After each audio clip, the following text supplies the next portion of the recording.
What's good, Waging World? It's your boy Five Star in Vegas, broadcasting live as always from beautiful Summerlin, Nevada. But my heart is in Houston, Texas. This is the Waging World. I'm in here with my co-host, been with me since day one, the only Sacramento Kings fan that I know. What's good, Spreadster? How are you this morning? Man, I'm doing good. I'm excited to talk about this weekend. I think it's a tough weekend to handicap, so I can't wait to hear some of your thoughts. Yeah, it's going to be a real tough one. RIP to your Oakland Athletics. They actually coming to your backyard, man.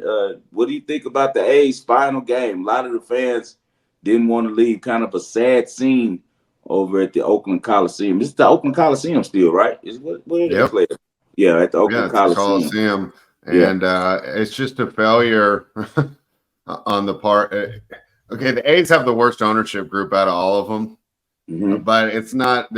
There's a reason that all three teams have left that major metropolitan area in the last 10 years. The great Golden State Warriors, of course, the Oakland Raiders gave up their home field advantage to go be in Vegas. And I don't want to get too political on here, but there's a serious disconnect between the Oakland politicians and what I would consider to be the areas that are at risk there.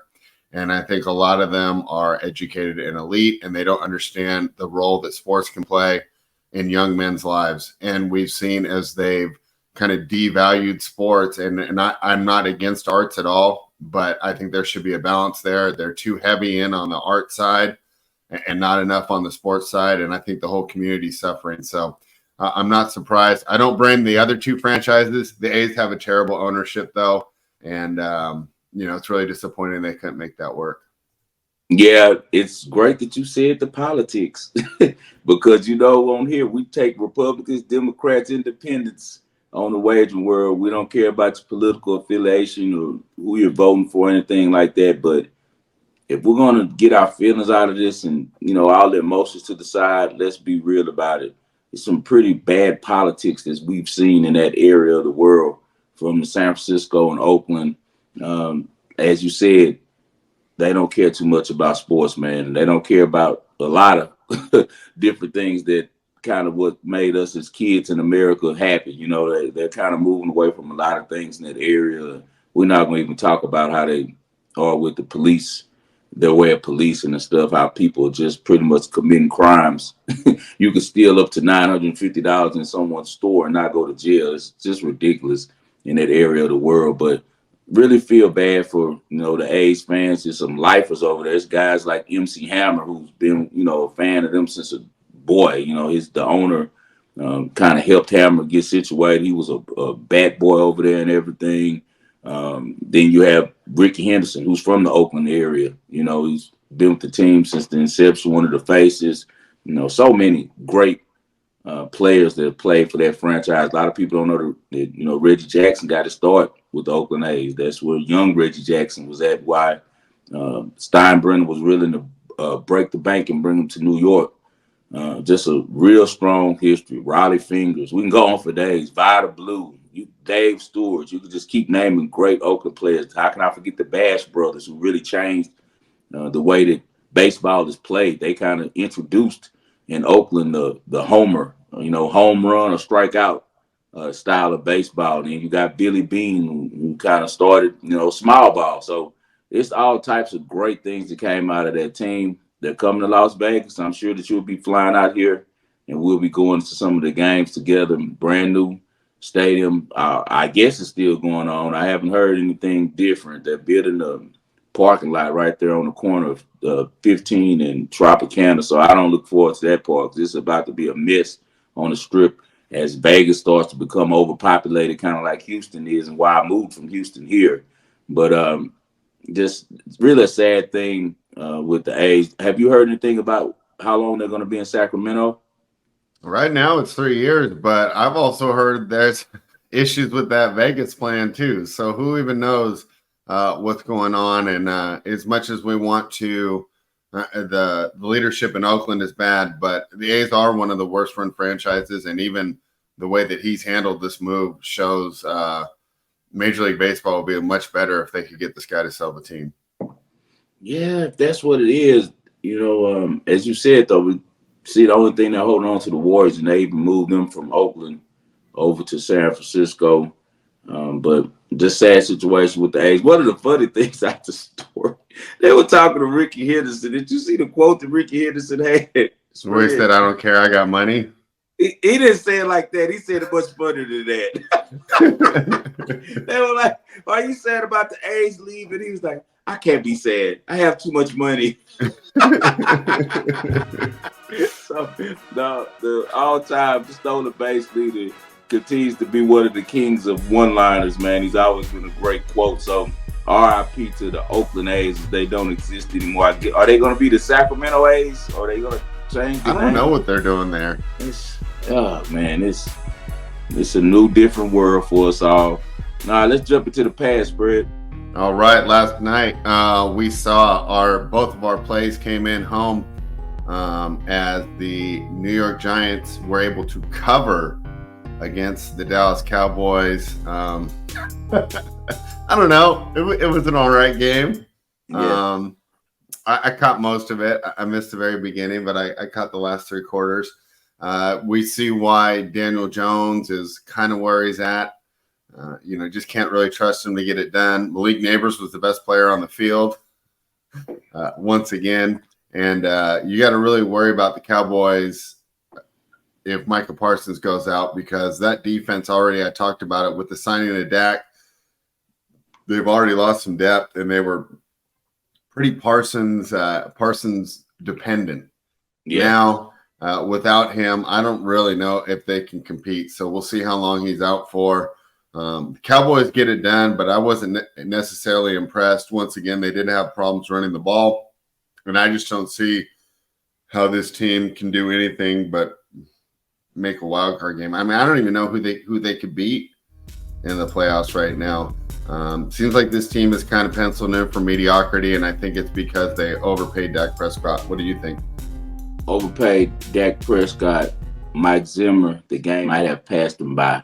Kind of like what we were saying. We were worried about Big Fangio. Fangio with a better showing last week in New Orleans, but I still don't like that Cowboys defense. I just don't think that the Giants had the right quarterback to take advantage of. But Brian Daboll was a little suspect too last night. Some of his play calling I was not feeling, and I always considered Daboll as one of the premier play callers in the league, but not so much last night. A lot of weird calls by him. Dallas survives. We get on the side of the 1% that beats the 99%. I always talk about that. About this is the only business in the world where 1% beats 99% regularly, and we saw that last night as Brandon Aubrey, on the way to maybe being the greatest kicker of all time in the NFL, misses for us. So after not missing any 50-yard field goals his whole career, he misses right on that perfect 5 where we needed him. And we hit a perfect landing and win the 5.5. It's all of the reasons why people say that the NFL is really suspect, that people are talking about changing the shield into the WWE sign. Yeah, but it was nice to be on the right side once again, and I felt the under was the even easier play. I wasn't really nervous about that at all most of the game, and I felt the handicap was correct because the Giants couldn't put the ball in the end zone, and the Giants did attempt to run the ball, but the Cowboys' rush defense was a little better as Devin Singletary really had a quiet night, but that continued to run down the clock and made the under even better. Any more thoughts on last night's game before we move into the present? Just that I think that Brandon Aubrey is a company man, and he'll be a superstar real soon. That's all I'm gonna say about that.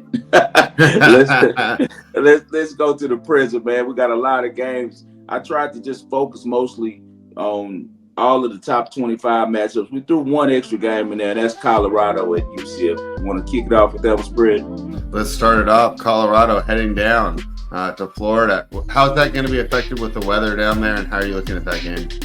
That is big. That'll be something to keep an eye on because I see those hurricanes are rolling in this morning. Miami, that might be affected tonight too. I'm glad we got the 19.5 on that game because it's flew down. We got the perfect sweep movement going with that one. Spread is. Do you think that's because of the weather? All the money's coming in on Miami, but the line's running toward us with Vitek. We thought that it might shoot up to 20 It's went down to 17 and a half. I'm glad I took that 19 and a half. But I think it's because the total's going down because of the weather. Yeah, it's going to be sloppy. So the things that Miami's used to being able to do, that might have some difficulty doing it. You know, they're kind of a spread team that likes to throw it around. Oh, yeah, it's going to be really rainy, bad day out in Orlando. So Colorado will definitely be dealing with some weather. Great point by you on that one. The main reason I want to touch this game is because the comments by Prime, Coach Prime said most of the people attending the UCF game were going to be recruits from the Florida area coming to see Colorado because they're interested in playing for him. You know, that's his stomping ground. That's what he kind of, puts his flag at is in the Florida recruiting area. So that was interesting to me uh, that Coach Prime said that when they pull up to Central Florida, that's what it's going to be. But it's a big line. But man, this weather is going to be something else, man, to deal with. I don't know. It's going to be a difficult handicap on this game, man, because we got two teams who both like to throw the ball. UCF does back in the game they used to run it, but now they got KJ Jefferson at quarterback. He's not a big time thrower. You know, I feel like if Colorado can slow down RJ Harvey, who's the really good running back for UCF, and Colorado has been good against the run this year. Then I think that 14 points, 2 touchdowns is just too much in this game. Not an official play for me yet, but I just think plus 14 is a lot of points to give a quarterback as talented as Shedeur Sanders. All right, we got two ranked teams facing off when number 23 Oklahoma State travels to take on number 20 Kansas State. Right now, this line is K-State -5. What do you think of this line? The line is telling me that this is probably an Oklahoma State play right here. Kansas State is a good team, kind of one dimensional, more of a running team than anything. As we saw last week, they were dominated by BYU. Good bounce back spot if you believe in Kansas State right here. But I've just got problems with Avery Johnson, man. He's 15 or 28 last week, 2 interceptions. He just cannot be trusted in the pass game, honestly. So with that said, I have to lean Oklahoma State in this as much as it troubles me to bet on Allen Bowman, the 25-year-old, 6-year senior quarterback that Mike Gundy's trying out there. I just got to believe that Oklahoma State can keep it close with their defense. I think that their defense will be able to contain Kansas State somewhat. I'm not laying 5 points right now with Kansas State with their ineffectiveness in the passing game. I mean, they're not going to just be able to run all over Oklahoma State. Also, Gundy has a pretty good record against Kansas State. He's 4-1 in the last 5 matchups. So on this one, give me Oklahoma State +5. All right. The Fighting Irish, who you were so happy with last week covering the spread, go ahead. And now they're laying 7. Louisville's number 15. Notre Dame's number 16. But Notre Dame laying a lot of points here. What do you think of this one? I'm not laying any points with Leonard Riley. I don't like the quarterback for Notre Dame. I don't think that he's that good of a player. I think that he's an athletic quarterback, but in the passing game, man, he really, really struggles. He has difficulty completing passes. You know, I'm not a big Marcus Freeman guy either. But I do like Louisville a lot. I like their coach a lot. He played quarterback at the school, went to Purdue and got Purdue turned around and then came back to Louisville. And they quietly keep a really good team over there at Louisville every season. My homeboy, Rodney Hudson, shout out to him. His son played for them last year and did really good. Year before last, pardon me, for Louisville. And he did pretty good over there before moving on. I think he's still on the Rams practice squad. That's where he had went. But Louisville, man, is just one of these teams that's flying under the radar. They're 3-0. Like I said, Jeff Brom is going to always bring toughness. He's going to bring good play calling as the coach over there. It's no way I'm laying 7 points for Notre Dame at this point. So I'll be with Louisville +7 on this one. I think that they can stir it up. I think that they can physically keep up with Notre Dame in the trenches, and that's going to be very important because, as I said, I don't see anything great about Riley to make me believe that he'll be able to put this team on the shoulders and lay points like that. So give me Louisville, man. We're going to roll with the Cardinal. I just trust Jeff Brom a little bit more than Marcus Freeman. Very impressive showing against a good Georgia Tech team last week by Louisville. They have a really good quarterback in Tyler Shaw that came over from first he was at Oregon. It was pretty good. Then he went to Texas Tech and then he dealt with some injuries. But now he's settled over there at Louisville. And Jeff Brom knows how to coach quarterback. So give me Louisville +7 in that one. They're catching 19.5 against Penn State. What's going on Crazy. there? You know, we like to read these numbers, and we always say on the wagering world that the main thing that we're always trying to do is put ourselves in the shoes of the trader. Why is the trader laying this number out here? To me, it seems like he's begging people to please take Illinois. Illinois had a good national showing last week by beating who did they beat? Nebraska. Yeah, they upset Nebraska as dogs. They're undefeated. They have a good coach in Brett Bielema. So obviously, thinking says, man, I'm taking Illinois. That's 3 touchdowns. That's a lot. But then now I start thinking about, okay, why did the book put out this many points in this situation? Like, what sense does that make? Especially with Penn State struggling a couple weeks ago against Bowling Green. I don't know, man. I don't like numbers like this. I learned a long time ago through betting sports for so many years that when a number looks funny, it's usually money. The last, let's see, 5 times that these teams has matched up, Penn State won by 17. They were upset by Illinois in Penn State the last time Illinois traveled there. But past that's been just blowouts 56-21, 63-24, 39-0. Penn State has a really strong defense. They were upset about their performance against Bowling Green, and last week they were able to shut out their opponent, won 56-0 against Kent State, laying 49. I think Illinois comes back down to earth from this week. You know, they have a quarterback who's been playing pretty good, and Luke Ottmeyer. He was 4 touchdowns, no interceptions last week in Lincoln. I think that he comes back more to the norm. He's not that special of a guy. Really good play caller last week, though, by Brett Bielema. But I'm laying the points. If I play this game, it's not an official play, but if I played it, I definitely lay the points with Penn State. Anytime those numbers are funny like that, as I said, they use the money. All right, let's go to the main event of the college slate this weekend. This might be the best game of the year. Georgia taking on Alabama. Everyone's going to want a little action on this one, 5 star. So how would you play this one? Well, I'm an Alabama guy, at home especially. They've been really successful over the years against Georgia. I don't know why it's this myth that, and sometimes, and I even got caught up in it. You know, I thought that Kirby Smart was pretty good against Alabama. Then I dug into the numbers, and he hasn't been good at all against Alabama. Nick Saban owned them, you know, for many years, and head to head in the last 10 matchups, they're 8-2 against Georgia. Georgia hasn't beaten Alabama but one time, man. In the last 9 times that they faced each other. So Alabama has that going for them for sure. They have to be really confident. This is the game where Caleb DeBoer gets an opportunity to kind of state his claim, make his name for himself.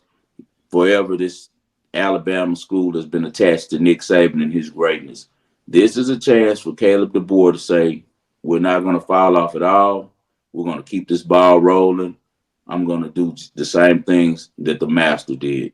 And I think that he can. Caleb DeBoer is a great coach. You've been on here with me for 3 years, Spread. You know that he's one of my favorite coaches in college football. I know that Kirby Smart is a sharp guy. They both had weeks off in between as both these teams are coming off bye, so they had 2 weeks to prepare for this. I know Kirby Smart is hell off a bye. He's really good at drawing up some defenses.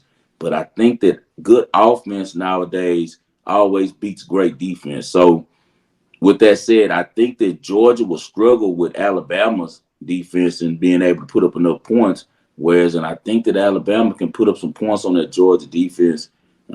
We see if we get a bounce back game right here from Carson Beck, because he was horrible against Kentucky, man. He lost a lot of favor with a lot of people in that game, 15-24. 160 yards. They were kind of exposed. Dominique Lovett transferred over from Missouri, and they thought that he was going to be a one, but he hasn't been that effective this season. I like Alabama at home, man. I'll probably be playing this game. I'll definitely tweet out the official play the closer it gets to kickoff because, as you said, everyone's going to be on this game, so it's going to be a lot of money in the market changing and moving around. But right now, just off football, I gotta like Alabama in this one. I think they can get it done. All right, five-star liking the Crimson Tide. You ready to move to Sunday? Yes, sir. Bengals at Panthers. 0-3. They're taking on the Panthers, who were thought to be the worst team in the league until they switched quarterbacks and Andy Dalton make them look like a competent professional franchise. We've seen this before, though, five-star, where a backup will come in, play great for 1 week, and then regress. However, like in the case of Green Bay, Malik Willis was able to get it done 2 weeks in a row, so it's not a sure thing. You talked about it before. Andy Dalton is a true professional. It's easier for him to run this pro-style offense than it was Bryce Young. The Bengals are definitely suffering from injuries, and I think one of the key parts of there is just the lack of play on the defensive line. Even Washington, who I rate with the subpar O-line, was able to run the ball against Cincinnati, and that was the key to their success last weekend. I know that Jaden Daniels played great, but we have to give the coaching staff credit for establishing the run and really keeping that defense on their heels, which allowed Jaden to drop back and take those shots.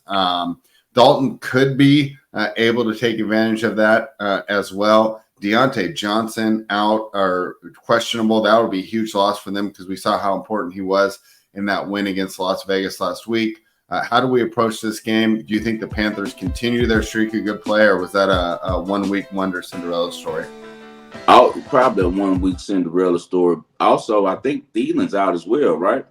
Thielen's out for sure. Yeah, he's out for sure. Yeah. So who is Dalton going to throw the ball to? We've seen this a million times before. You had this 1 week flash in the pan situation. The teams all wired up because the new starters out there and they play better. They want to get off the schneid and, win a game. So we got a really good performance from Carolina. And we also got a lackluster effort from the Raiders last week. The Raiders didn't come focused. They were coming off beating Baltimore on the upset and having a good time in Vegas, which is very easy to do. So I don't take too much into that. This is one of those games that the public is going to be all over Cincinnati, and I can't say that they're wrong for it on this one. Cincinnati needs to win really bad in this game. Their defense has to step up. I'm a Lou Anarumu guy, but I know he's dealing with some injuries, but what they showed last week against Washington was just unacceptable. You can't get a rookie quarterback, even though Jaden Daniels is one of my favorites, and I think that he's going to be an outstanding quarterback and have an outstanding career. You have to get him off the field in crunch time in the fourth quarter, and they just couldn't. Washington was able to do whatever they want. Andy Dalton does not bring the dual threat problems that Jaden does. He's going to be a sitting duck for that Bengals defense. I think we see a better effort from them.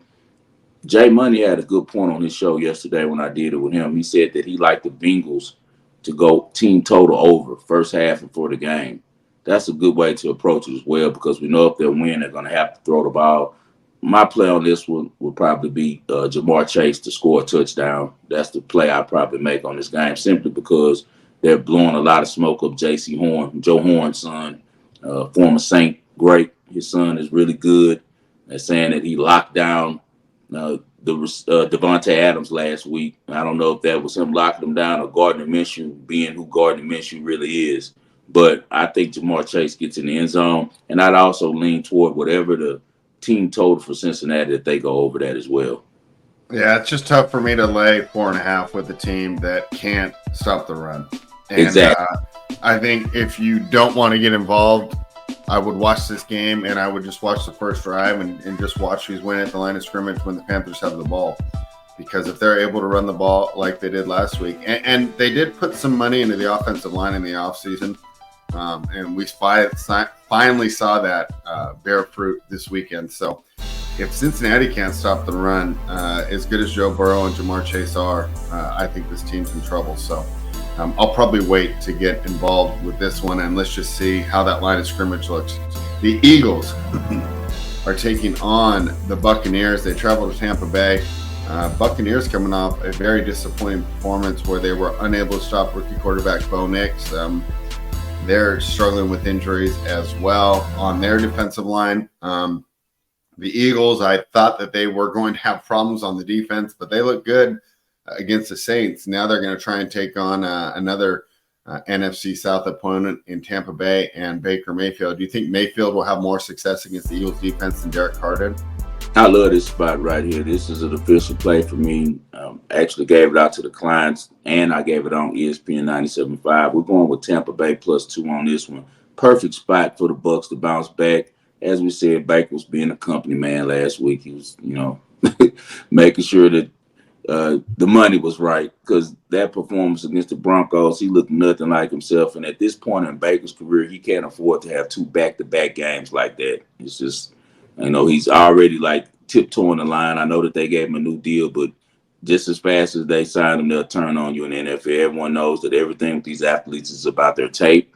So I'm going to be riding the fact that last week the Bucs got upset by a team that they should have beat. They were 7.5-point favorites. I'm also riding the fact that Jalen Hurts is 1-3 against Todd Bowles defenses since he's been in the NFL. He really struggles against them. And I think that he's going to really, really struggle now that he doesn't have A.J. Brown or Devontae Smith. Both of them are out. I don't think Dotson is going to be able to do anything against that defense for Tampa Bay. I think that Tampa Bay has some really good cornerbacks. So I think that we see a shell of the Eagles defense. We know that Todd Bowles, of the Eagles offense, excuse me, we know that Todd Bowles is going to focus on one man and one man only. That's Saquon Barkley. Barkley leads the NFL in rushing. He's also tied for the most touchdowns from scrimmage with 5. So he's a real playmaker. He's a problem. Slow him down, make Jalen Hurts work from the pocket like Tampa Bay has done in the past. They'll be okay, because on offense, I think they're going to have their way. I think Mike Evans has a huge game, and I think that Godwin has a good game as well.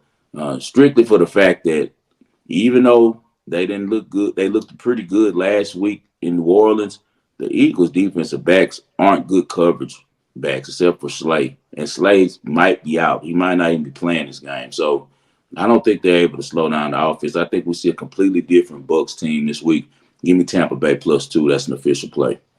All right, and you'll be happy to see Vita Vea back in the lineup for the Buccaneers. That should help stop down that rushing attack. And if the Eagles can establish the run, they could be in for a long day. They got Lane Johnson out, man. If Lane Johnson's out for Philadelphia, he's kind of like T.J. Watt with the Steelers. If Lane Johnson doesn't play, the Eagles have a horrible record. Yeah, and we know how important offensive line play is, and I've talked about it before, but the lack of OTA time, and then they should just carry more people because you have to bring these guys off the street. Imagine if they were on the practice squad and they were working with the playbook and they understood what was going on. It would be a lot easier to integrate them. NFL owners being a little cheap there, man. You guys got to start carrying 60, 70 guys. Make billions a year. You guys will make $100K. Like, come on, guys. The Los Angeles Rams are traveling to take on the Chicago Bears. The Sharps absolutely love the Bears as they poured in with the early money. 5-star. This opened at -1. Now it's moved out to -3. The reason that people are doing that is because of the Bears' defensive efficiency. The Bears' defense has played really well this year. Of course, we know the Rams are beat up. However, I would say that the Rams do have the ability to overcome those injuries. I know that fantasy football people are going to pull their hair out when you see that Cooper Kupp and Puka Nacua aren't on the field. However, Tutu Atwell played really well last year when Cooper Kupp was out. The only reason he lost his job is because he can't pass block, but he can still get open and pick up big games on the field. I think Demarcus Robinson is a nice all-around player, and Jordan Whittington is a slot. I think they can still get it done. The question will be on that Rams defense. Of course, we know that they're beat up as well. Caleb Williams, of course, is adjusting to life in the NFL, had his best performance as a pro last week. We'll see if that continues here. But I like the Rams catching 3 points. It's a better coach and better quarterback, simple handicap. Yeah, I like that point of view, too. Plus, you're facing a rookie quarterback, and then you're facing a team where you got a coach who's kind of messing things up over there. Matt Eberflus He's a defensive coordinator, but now he's trying to call the offensive plays. I've saw now that he's on the sidelines with a play sheet and talking to Caleb Williams in between plays. So I don't know what's going on. I may be saying like I have to do something because this is my job, so I have to fight for it and take more control. But Caleb Williams is still a rookie, man. At the end of the day, and he's facing Matt Stafford. Sean McVay has to have some confidence after he sunned little Shanny last week. You saw he rubbed his head, treated him like he was 5 years old. So he sunned Shanahan last week. He's got to be feeling good. Stafford and him, they just need pieces. As long as the receivers hold the ball, he's going to get them open. Kyron Williams is becoming a better back. This is a good spot for Chicago, but it's one of those spots where my handicap can't say take Chicago because I can't see their offense being effective. We see DeAndre Swift doesn't give a damn. We see that the receiver that's over there, their number one guy, he doesn't even really want to play with Caleb Williams. He doesn't like him, And then I heard that Allen might play. Keenan Allen might be back. He's not the Keenan Allen we knew back in Los Angeles and San Diego. He's lost a step. He's older now. He just did this as a money grab. This was a chance to go get some free money, and he went and got it. I worry about the Bears' offense. I just don't trust Caleb Williams. As I told you, he has no pocket discipline. He's always running around because that's what he's done his whole life. And that's going to play right into the hands of a smart coach like Sean McVay who will have his team ready to play. So unless the Bears get all these turnovers on defense or some special teams plays, I just can't see a route to victory. I know that a lot of sharps like them and the Colts this week, but me personally, it's a stay away from me. But I lean the Rams, even though I'm not playing the game. I just can't trust a rookie quarterback that's like Caleb Williams is, that's been pampered, hasn't went through any adversity, and it doesn't seem like the team's responding to him. All right, I'm on the Rams there, so we'll see how that one turns out. People we gave praise to are facing off. If you watch the show on Wednesday, we were really high on Brian Flores and what he's done with that defense, and we really have complimentary things to say about Malik Willis and his ability to develop under Matt LaFleur. And of course, LaFleur deserves credit for finally putting this kid, definitely a good kid, in a position to succeed. So two of our favorites facing off here. Of course, there's the also wild card idea that Jordan Love might be out there, which is why I didn't get involved in this game. What are your thoughts here when the Vikings travel to take on the Green Bay Packers? You think they keep the good times rolling? I'm going to address something right here that one of the guys who follow us on X, my guy DJ E Wall, I want to say, out of Philadelphia. He's a big Eagles fan, and I tweeted that if I started a new team right now, a new franchise, and I was the GM, I'd hire Matt LaFleur as my coach, and he asked me why. And you pretty much just broke it down right there. Malik Willis has failed in the NFL. We haven't seen the best of him until he got with Matt LaFleur. And what it is Matt LaFleur is a really good coach. And not only just in the X and O's, he has a really good way about himself of relating to the players and communicating with the players. He's a cool dude, and the guys like playing for him. He's a really good communicator, much like Andy Reid. He's a good teacher. That's important with being a coach, and for him to be so young, and he has some swag about him, so it's going to make players want to play for him. That's why Matt LaFleur is my choice as the best young coach in the NFL right now, and it's a lot of good ones. He can't wait to go against Brian Flores. He dropped 33 on him the last time he saw him. He knows that everyone's talking about the boogeyman and how Brian Flores is shutting down everyone. And he's like, wait till I throw these three young receivers at you guys in these different formations. I got something for you. My whole handicap on this one is based on Jordan Love. I like the Packers if Jordan Love plays, especially first half. I like the Packers first half if he plays. I think that Sam Darnold turns the ball over a little bit. Packers have a really playmaking defense, especially on the backside. They got some really guys that are ball hawks back there, defensive back. They lead the league in interceptions. Very aggressive team. Also, people don't know that the Packers are number one in rushing. You probably know that since your guy from the Raiders is over there now with the Packers and stuff that you didn't want to let go. So he's facing the number two rushing D in the Vikings. Vikings, man, have played a little bit over their head. we know that they're being carried by great schemes by Kevin O'Connell and by Brian Flores. I think they come back to earth a little bit.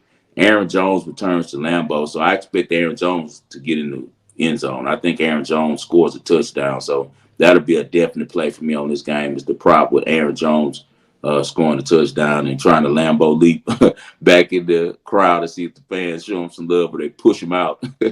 Or maybe you can find some Vikings fans to jump in, the stadium on. But I think Aaron Jones scores. But great challenge right here between just some gurus in football. It's going to be a great chess match between Matt LaFleur and Brian Flores, and I look forward to it.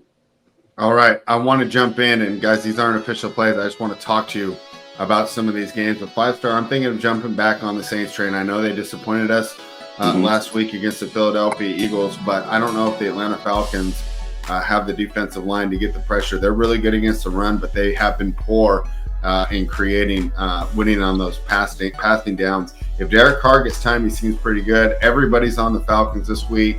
Everybody's written off the Saints off that performance, think it's the same old Saints. However, I think the Saints do have the better defense. And I don't know. I just don't believe in this Falcons team yet. I know they were competitive against the Kansas City Chiefs, but everybody's competitive against the Chiefs, and they just win at the end of the game. I didn't necessarily upgrade them off that performance like everybody else did. And I think people are, being a little too fantasy-minded when they're giving the Falcons the edge here. I kind of like the Saints here against the Falcons. What do you think about the Saints? Do you think they bounce back, or will it be another embarrassing performance?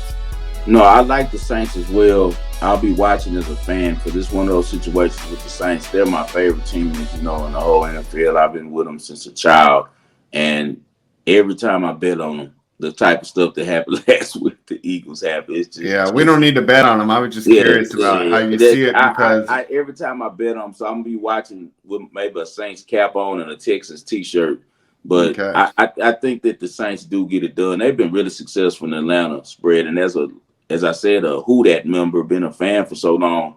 The biggest rivalry for the Saints forever has always been the Falcons. That's a big game, man, between those two teams. Both fan bases love to hit I-10 to 65 to 85 and go to that game. So I think that it'll be a lot of Saints in the building at the Mercedes. It's funny, they both got Mercedes Stadium. It's backed by Mercedes. I think they both by Mercedes. But it'll be a lot of Saints fans in Atlanta. Saints have had a lot of success in their building. They're 4-1 in the last 5 visits to Atlanta, 7-3 overall against Atlanta.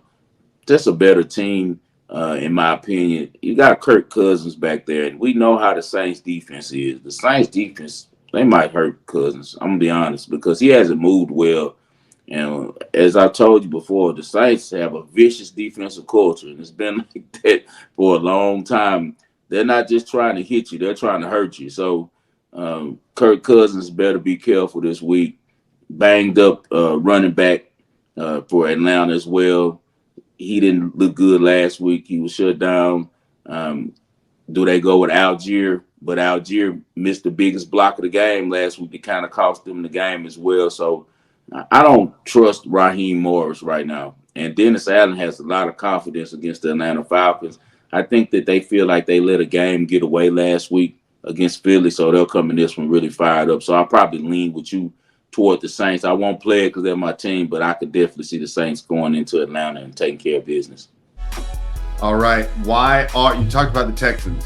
Why are the Jaguars taking money? I don't get it. We watched the game. We also watched the market. I don't see why. I don't see why the Jaguars are taking money. I don't get this at all. I do not get this at all. What's going on in Houston? People feeling like the Jags can't be horrible forever.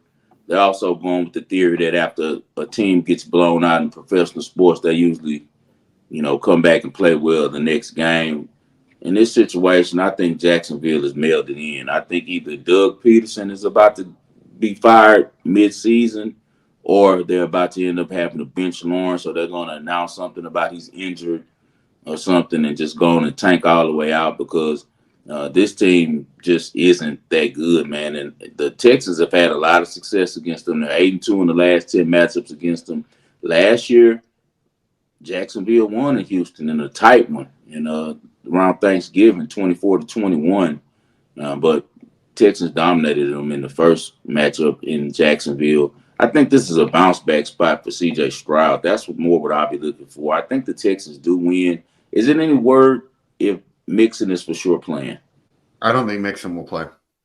See, that's the I problem. think Dale might Mixon, be out too, but I don't know. I don't think that moves the line. it doesn't move the line, but I I've don't think watched. it should. I think it is moving the line, but in my rankings, it doesn't. Not when you have three wide receivers like that. Yeah, but you still got to run the ball, and I don't like Cam Akers as far as in my running back. You know, he's Fair a enough. change of pace running back. Joe Mixon, that you see with the Bengals fall off.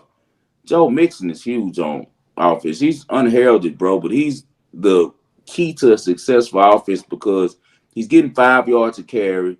He's a great threat in the passing game. He's a great blocker, and he's a great momentum guy. He's going to truck somebody, shake somebody, stiff arm somebody, and get the team going. So Joe Mixon is huge. I hope he gets back pretty fast because they're going to miss him. But I like some props on this game. I think that Brian Thomas for Jacksonville goes over 3.5 receptions. I think that he has a decent game. He'll have a lot of family in from Louisiana and Houston for that game. And I also like CJ Stroud over on his touchdown passes. I think we get a good showing. He was embarrassed last week. We haven't seen CJ that confused, that upset, and since he's been in the NFL, honestly, maybe going back to his freshman year, I remember vividly a game when they played Oregon and Ohio State at the Horseshoe when he didn't have a good game. It was like his second game of the year, first big top 25 game. That's the last time I've seen him play that bad. That's been 3 years or so because he was the quarterback for a whole another year, 2 years at Ohio State before coming to Houston. And he's always been composed. Brian Flores had him shaking his head, sitting on the sidelines, and he was so ticked about it when they tried to talk about that game this weekend. The pressers, he was like, "Man, I don't even want to talk about that game. Let's just turn the page." So I think Stroud will be showing people why he's one of the more popular players in the NFL this week. I expect a really big game from CJ Stroud. I think that he goes over 1.5 touchdowns passing and over 240 yards or 50, whatever it is. 57. I think it's 257 over on the passing yards as well. I expect him to air out Jacksonville. Yeah, I think Jacksonville's in problems, and Peterson might be the first to go. Right now, he's the favorite for the first coach to be fired. Let's move to the people segment. 5-star, the ball and parlay. Let's give out the winners. What you got? All right, we're gonna give you guys a trifecta. If you was on the show Wednesday, you guys know we like to give out all the plays for Friday and Thursday games on a Wednesday, so you guys have plenty of time to get to the window or get to your app and put them in. But I gave out Virginia Tech. If you caught the plus 19.5, you're in a really good spot because now it's went down to 17. I just think that with the weather, the rain, and also with Virginia Tech's just dignity, I think that they're a respectable program and they're going to be ready to play when they're facing Miami. Also, as I said on Wednesday's show, I did not like the arrogance of the Hurricanes last game against South Florida. I think that this is a game where they get hit in the mouth and realize that, hey, we're not going to just run through this schedule. So I'll definitely be on Virginia Tech. Once again, I got plus 19.5. If you can get up to plus 17.5, I think you should be good. My other play is going to be Maryland plus 7.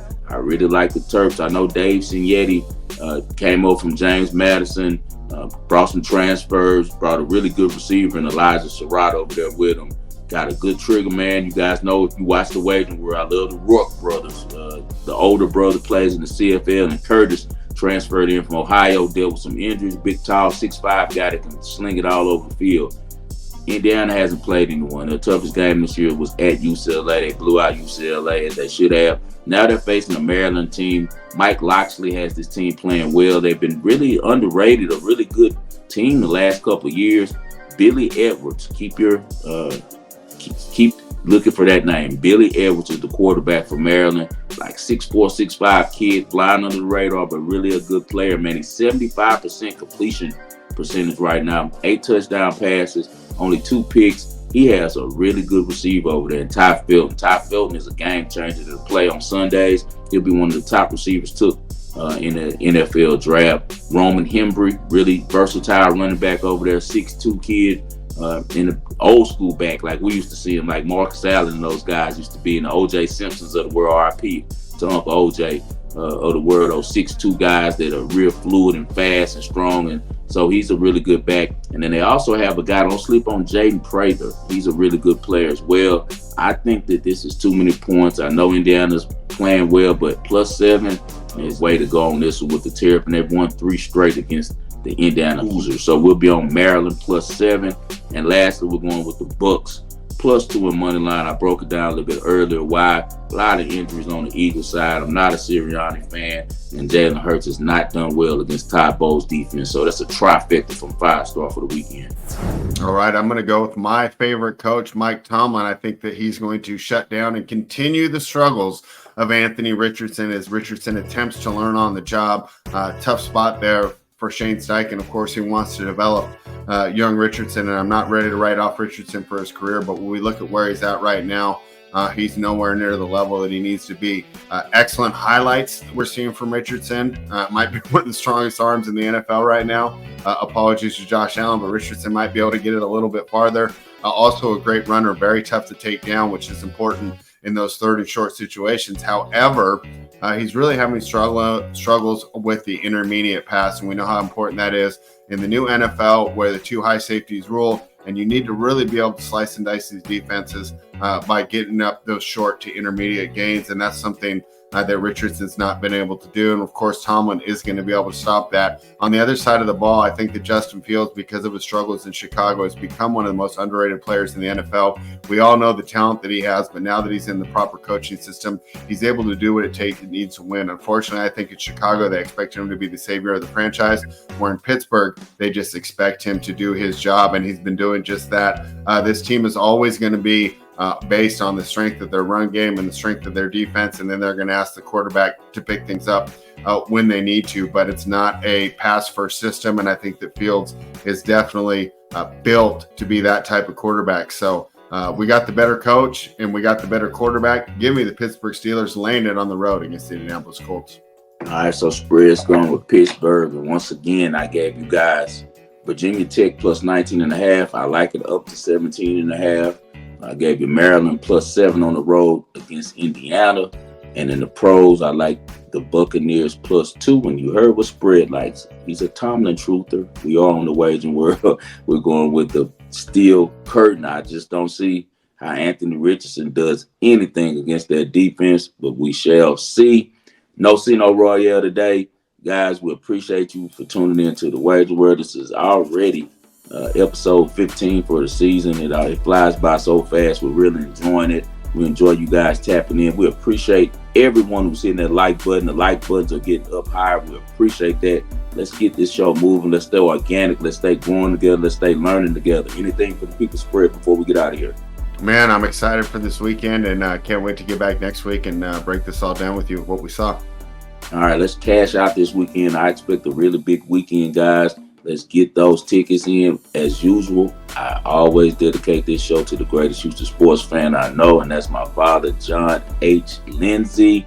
Astros, do it again for you, Dad. Another AL West title for Spread Stare. This is 5-star in Vegas. It's us versus the machine. This is the Wagering World.